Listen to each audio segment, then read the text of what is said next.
Yauwa a ci gabanmu darasinmu na yau shine mun buɗe demo account, so muna buƙatar yin login akan MetaTrader 4 ɗinmu.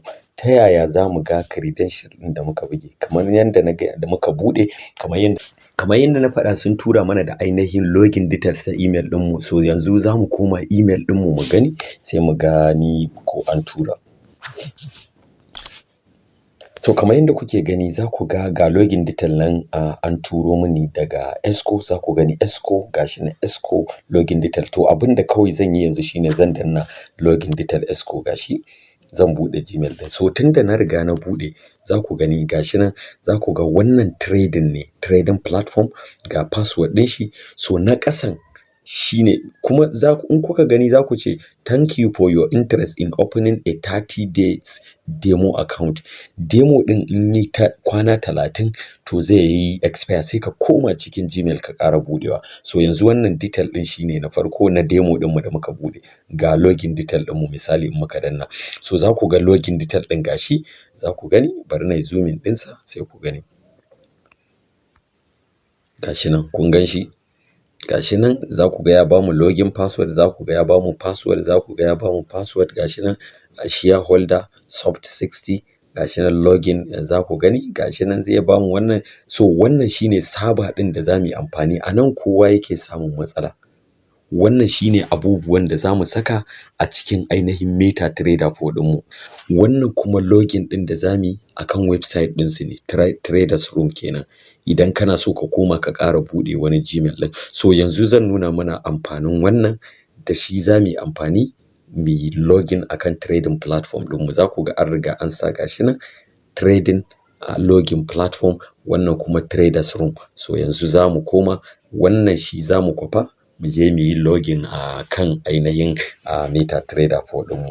So don haka yanzu za mu koma, sai mu je kan MetaTrader 4 ɗinmu, sai mu rubuta meta, na taɓawa zai kawo mana. To a nan za ka zaɓa, idan existing account ne kana da shi ka buɗe akan platform na EXCO, shi za ka danna. Idan kuma kana da sabo za ka buɗe, to bai zama lallai ka ga EXCO a nan ba. So sai ka zo sai ka danna existing account. To wannan ita ce sabar da na gaya mana, wannan live account ina ne. So yanzu za mu zo mu danna saba na EXCO. Sai ka je kan email ɗin, Gmail ɗinka, wannan gurin da aka ce saba name, sai ka kwafe shi gaba ɗaya.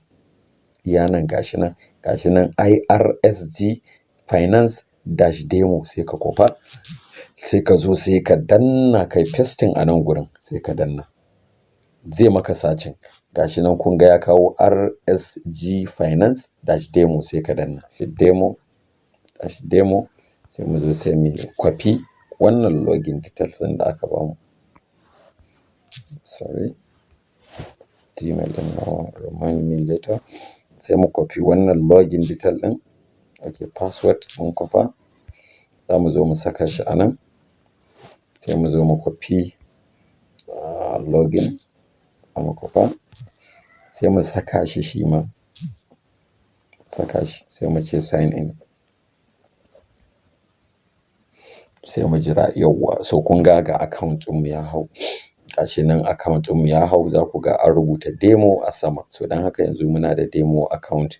Wancan na farkon in kuka kula ba mu yi accepting terms and condition nasa ba, shi yasa bai hau ba. So gashi nan wanda muka buɗe. So sai mu danna mu buɗe shi na dala 10,000 mu. Gashi nan mun buɗe, kuma shine account ɗinmu yanzu aka yi. So sai mu koma nan, sai mu zo mu taɓa nan. Muna dawowa nan za mu taɓa, gashi nan ya kawo mana komai. So mu sani cewa wanda suka bamu dama EX ne. Duk abin da yake da EX a ciki shi za mu yi trading. So don haka yanzu waɗannan currency pairs ɗin su za mu yi adding. So a bidiyo na gaba insha Allah zan nuna mana yadda za mu yi adding waɗannan currency pairs ɗin domin mu fara training a kansu insha Allah. So assalamu alaikum wa rahmatullahi wa barakatuh.